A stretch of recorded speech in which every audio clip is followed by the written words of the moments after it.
La lectura está en la carta de Pablo a los Colosenses, capítulo 1, versículos del 1 al 8. Pablo, apóstol de Jesucristo por la voluntad de Dios, y el hermano Timoteo, a los santos y fieles hermanos en Cristo que están en Colosas. Gracias a ustedes y paz de parte de Dios nuestro Padre. Damos gracias a Dios, el Padre de nuestro Señor Jesucristo, orando siempre por ustedes, pues hemos oído de su fe en Cristo Jesús y del amor que tienen por todos los santos, a causa de la esperanza reservada para ustedes en los cielos. De esta esperanza ustedes oyeron antes en la palabra de verdad, el Evangelio que ha llegado hasta ustedes. Así como en todo el mundo está dando fruto constantemente y creciendo, así lo ha estado haciendo también en ustedes, desde el día que oyeron y comprendieron la gracia de Dios en verdad. Así ustedes lo aprendieron de Epafras, nuestro amado consiervo, quien es fiel servidor de Cristo de parte nuestra, el cual también nos informó acerca del amor de ustedes en el Espíritu. Hermanos, esta es palabra de Dios. Gracias. Hoy vamos a comenzar una nueva serie de sermones basada en la carta de Pablo y Timoteo que escribieron a la iglesia en Colosas. Y aunque Pablo probablemente no conocía personalmente a la mayoría de ellos, a los cristianos que estaban en esa ciudad, Pablo les escribe con autoridad. ¿Por qué? Miren el verso 1, el capítulo 1. Les dije que tenían que tener su Biblia abierta. ¿Por qué le escribe con autoridad? Porque no habla en nombre propio. Él se presenta como apóstol de Cristo Jesús por la voluntad de Dios. Es decir, él fue enviado por Jesús para anunciar el Evangelio. Esa es la autoridad de Pablo. Jesús me envió. Y junto a él está Timoteo, a quien llama hermano. A mí me encanta esto, que uno a veces cree que las cartas están escritas por Pablo como que en un momento estaba encerrado en una pieza y se dedicó a escribir. Pero me imagino escribiendo la carta, conversando con Timoteo, diciendo: ¿cómo le podemos decir esto? ¿Cómo lo podemos expresar bien? ¿Qué ideas tienes tú? ¿Qué le quieres decir tú? Yo le quiero decir esto. Ayúdame a escribir esto en conjunto. Me encanta, como un trabajo en equipo. En fin, está con Timoteo, que es un hermano suyo, lo presenta así, pero no solamente como su hermano en la fe, sino como un hermano también de ellos, de los colosenses, de los cristianos que están en esa ciudad. Y a ellos se dirige como, miren el verso 2, santos y fieles hermanos en Cristo. Pablo lo reconoce por su verdadera identidad. Son santos. En una cultura como la de nosotros, católica o postcatólica romana, escuchamos la palabra santo y nos imaginamos figuras o personajes sorprendentes y admirables. Pero acá está hablando de aquellos que pertenecen a Cristo, aquellos que han sido apartados para Dios y forman parte del pueblo renovado que Dios está creando en su Hijo. Le está hablando entonces a los creyentes, a los santos que están en Colosas, a quienes llama hermanos. Por eso les escribe esta carta que vamos a estar viendo por varias semanas. Porque desea que sus santos hermanos experimenten la gracia y la paz que provienen de Dios su Padre, de su Padre Celestial, su Padre en común. Y ese es el fundamento de esta carta. Un Dios de gracia, un Dios que regala su favor, un Dios que bendice a su pueblo. ¿Para qué? Para que viva en paz, para que viva el shalom, para que viva la paz de Dios. Una paz que habla de integridad, plenitud, armonía.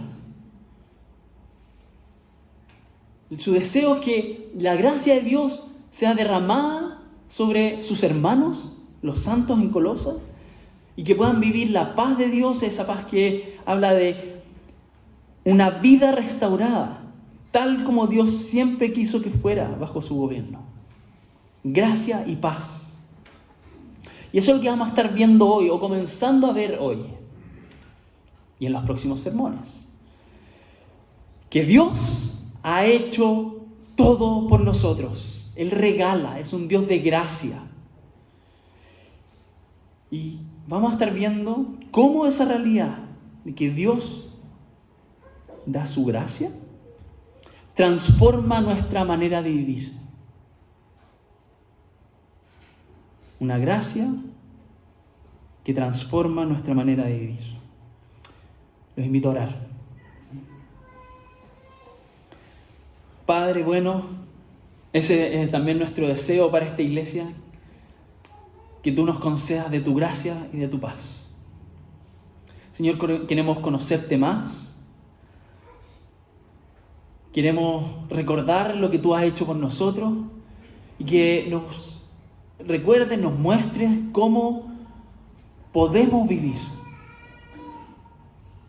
Cómo podemos afirmarnos en lo que tú has hecho, en quién tú eres, en lo que tú has hecho, para ahora nosotros vivir de una manera diferente, una manera que te agrada, pero no por nuestras propias fuerzas, sino empoderados por tu Santo Espíritu. Te pido que por favor use este sermón para animarnos en la fe. Ayúdanos a todos a poner mucha atención, a escuchar tu voz y a ser obedientes a ella. Transfórmanos en la medida que vamos leyendo, escuchando tu palabra. En nombre de tu Hijo Jesús. Amén. Pablo y Timoteo parten de lleno su carta diciendo, miren el verso 3, damos gracias a Dios por lo que hemos oído acerca de ustedes. Damos gracias a Dios. Parece que lo que Dios estaba haciendo en los colosenses era algo digno de ser contado. Epafras, me cuesta decirlo, era quien había llevado el evangelio a esa ciudad, a Colosas. Y el mismo Epafras le estaba contando, o le había contado a Pablo y Timoteo acerca de ellos, de los cristianos en esa ciudad. Y lo que Pablo y Timoteo escuchan, entonces, es motivo de gratitud. Dice el verso 4, habían oído de su fe en Cristo Jesús y del amor que tenían por todos los santos. Eso es lo que había llegado a sus oídos. Y por eso estaban dando gracias a Dios. Se notaba que estos cristianos habían depositado su fe en Cristo Jesús, que confiaban fielmente en Él como el Rey y Señor sobre todo, pero como el Rey y Señor sobre sus vidas. Como su Salvador. Se notaba.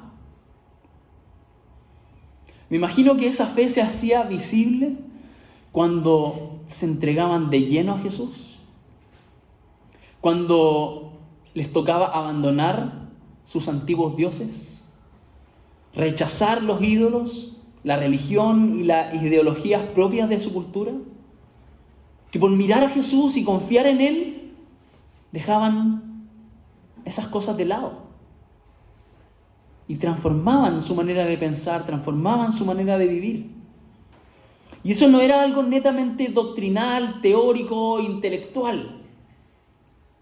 La fe de los colosenses era invisible en su origen, pero era imposible de ocultar en sus efectos. Porque la fe se hace visible en el amor por otros, en ese deseo o en ese querer el bien y en el hacer el bien a otros. Amor. Y primeramente, como dice acá, ¿a quién? A los santos. Es decir, a quienes han sido perdonados y apartados para ser parte de la familia de Dios. Si tienes fe en Dios, esa fe se expresa en amor a Dios y por tanto amor a otras personas, a quienes son creados a la imagen de Dios. Y primeramente, y partimos por amar a nuestros hermanos, amar a los santos, amar a nuestros hermanos en la fe. Y progresamos en amar a otros. Y fíjense que dice amor por todos los santos, sin favoritismos, sin clasismos y sin racismo. Es un amor por personas distintas, hechas igualmente santas y que ahora son hermanos por igual. Y eso llama la atención, y eso llamaba mucho la atención. Ustedes dirán que hoy en día somos racistas, clasistas, etc. En esos tiempos también, y mucho. O sea, los ricos no se juntaban con los pobres. Los amos no podían estar tratando como un igual a su esclavo.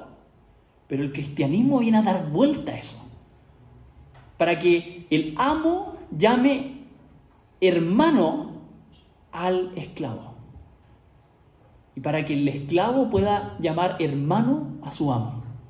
Imagínense lo que provoca eso en una sociedad.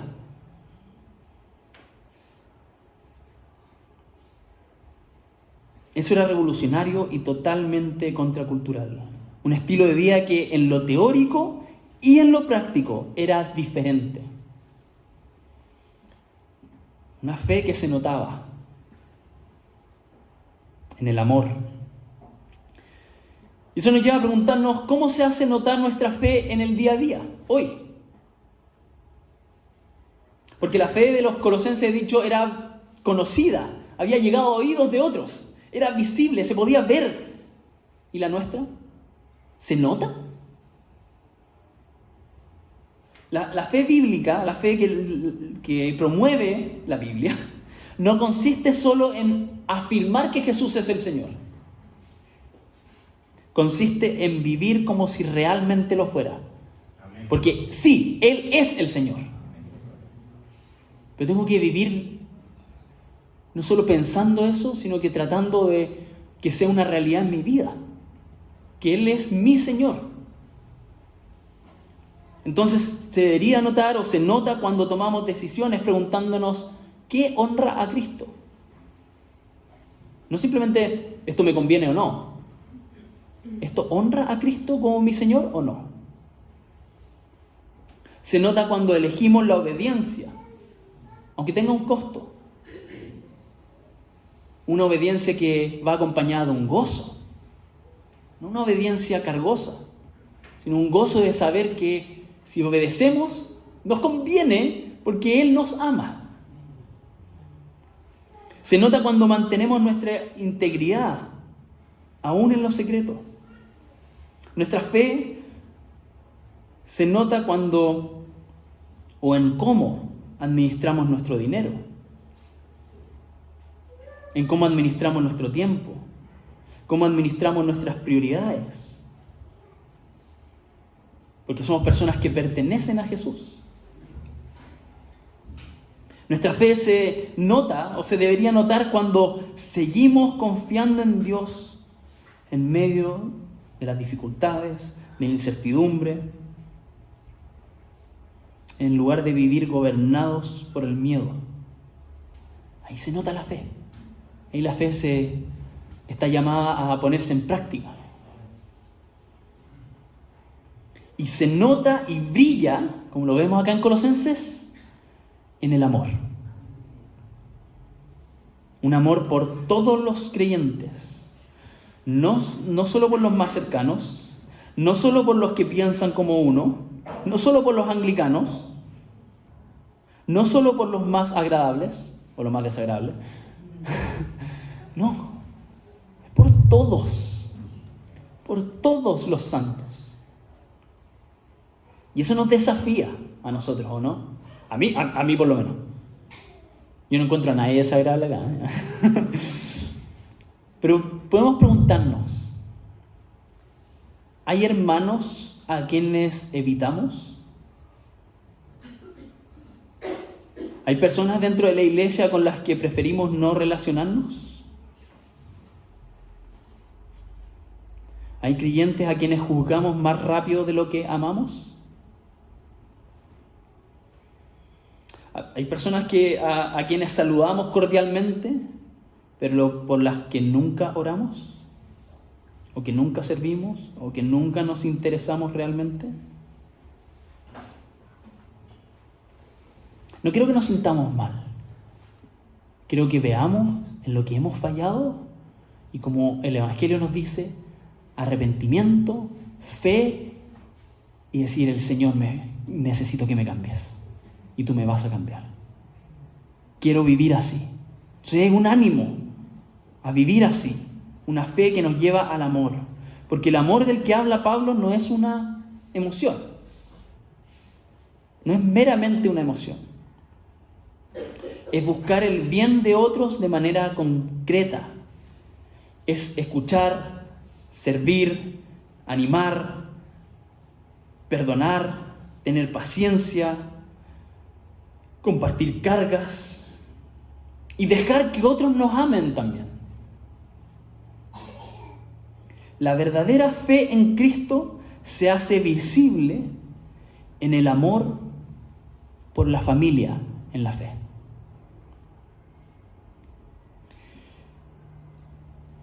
Y me tomo un poco de las palabras de Pablo para dar gracias por esta iglesia, por dar gracias por ustedes. Porque sí, en estos 15 años he visto cómo tratan y cómo tratamos de vivir esa fe, de manera real, de manera práctica. Yo creo que vamos bien en esto de amarnos unos a otros. ¿Mejorable? Sí, pero vamos bien. ¿Y a quién damos gracias? A Dios, como parte de esta carta. Ahora, ¿de dónde viene esa fe real en Jesús? ¿O qué permitía o qué impulsaba a los colosenses a amar a otras personas así? Verso 5. La esperanza reservada para ellos en los cielos. Ellos tenían la vista puesta en ese futuro que estaba preparado, ese futuro que tenían asegurado en Cristo. Ese futuro que habla de la restauración final, la plena comunión con Dios, la reconciliación de todas las cosas bajo el gobierno de Jesús. Esa era su esperanza. Eso es lo que esperaban confiadamente y certeramente por lo que Jesús había hecho.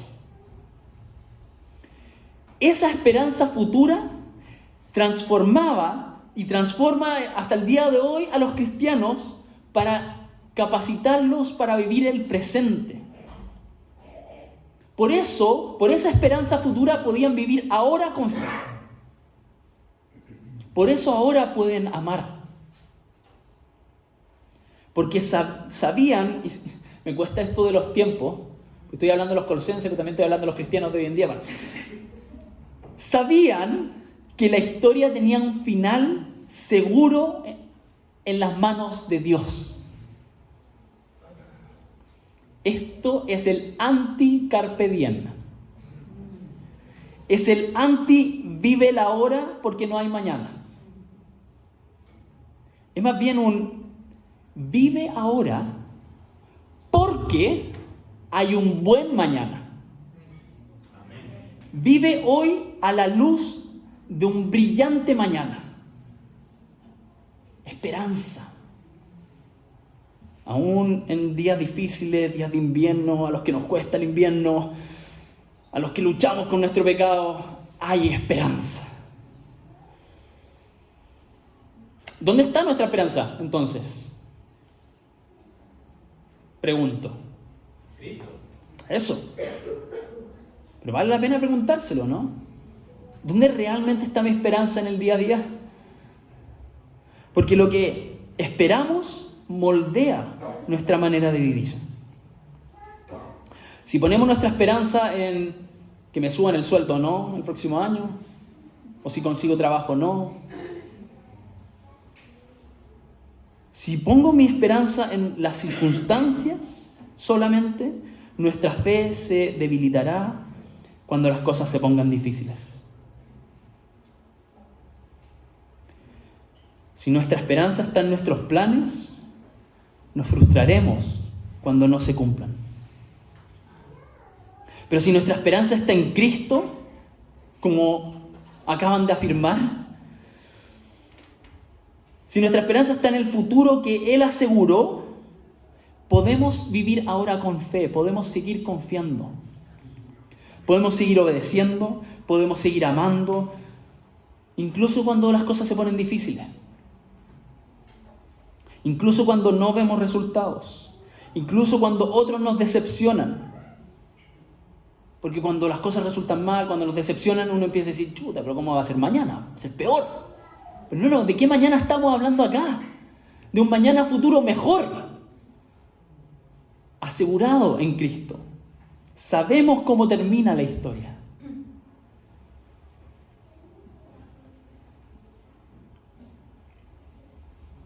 Pero ¿de dónde vino esa esperanza para los colosenses? ¿De dónde viene esa esperanza para nosotros?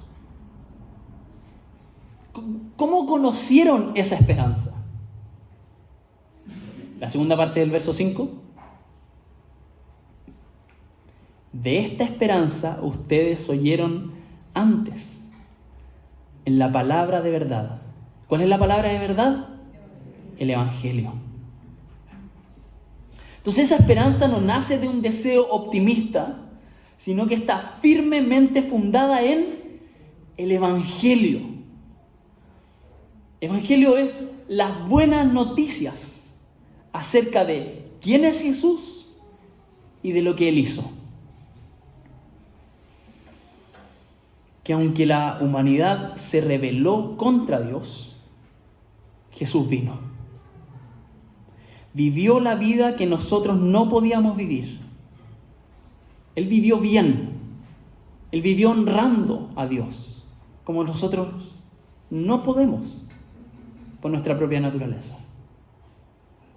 Jesús vino para vivir como nosotros no podíamos, pero aún así murió como nosotros debíamos, para morir en nuestro lugar, para morir por nuestros pecados, para rescatarnos de esa rebelión contra Dios, para cargar el costo de nuestra rebelión con Dios.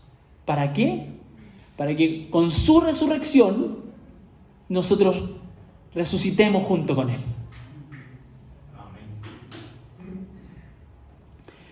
Y Él resucitó para reinar sobre todas las cosas. Y eso es lo que vamos a estar viendo en Colosenses.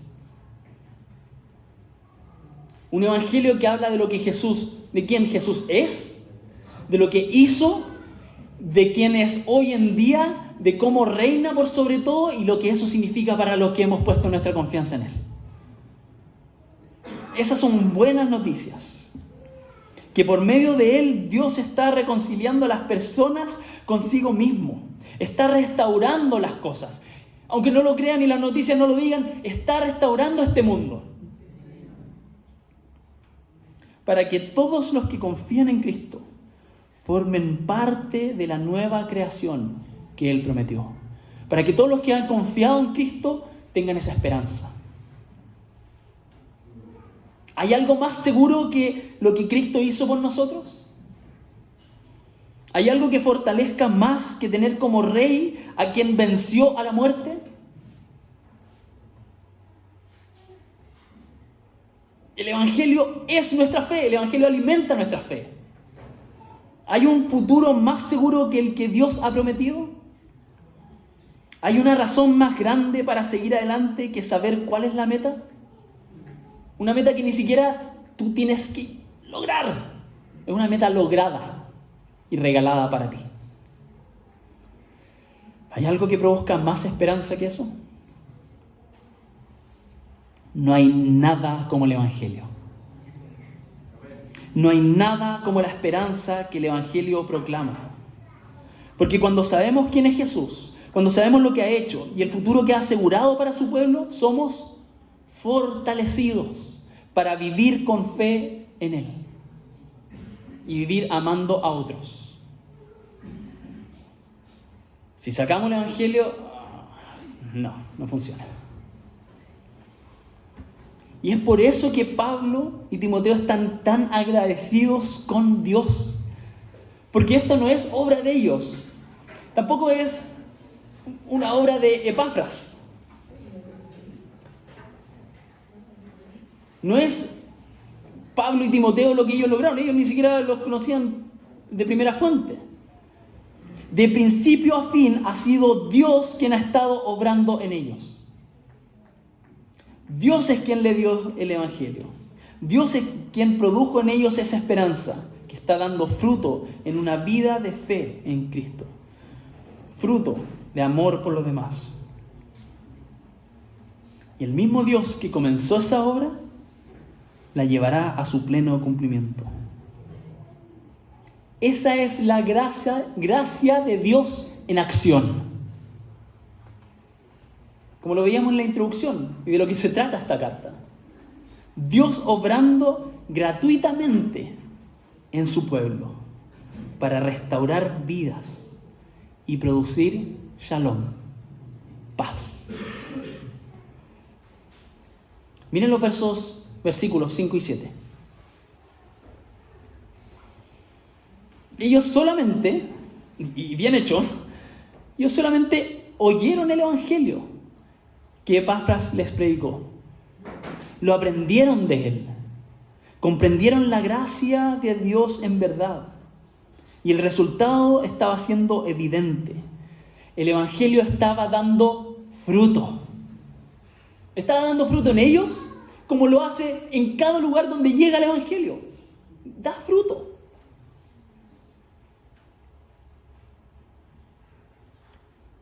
Donde el Evangelio llega, transforma vidas por la obra del Espíritu Santo. Esto es lo que Dios hace con el Evangelio. Lo que estamos entonces leyendo en esta carta, lo que hemos podido experimentar como iglesia, no es el resultado de una técnica, no es una estrategia humana, tampoco es el resultado de un deseo intenso, queremos hacer así, no. Es el fruto del Evangelio, de las buenas noticias acerca de Jesús. Entonces, lo primero es una invitación. ¿Estás escuchando por primera vez el Evangelio? Las buenas noticias de lo que Jesús hizo por ti. Recíbelo. Créelo. Confía en Jesús, como lo hicieron los colosenses. Y tu vida va a ser transformada. Pon tu confianza en Jesús. Reconócelo como tu Señor, como tu Rey, como tu Salvador. Reconoce que sin Él eres incapaz. Pero no te quedes ahí. Pon entonces todo tu deseo en Él, porque Él lo hizo por ti. Él murió por ti, para que tú no murieras y tuvieras una vida eterna relacionándote con Dios. Abraza eso ahora. Y los que llevamos un ratito en esto, un año, algunos meses, algunas décadas, 14 años escuché el Evangelio. Hace 14 años escuché el Evangelio y dije, esto. Y cambió mi vida. Y la sigue cambiando. Y eso es lo que todos necesitamos, aunque ya lo hemos escuchado 800.000 veces.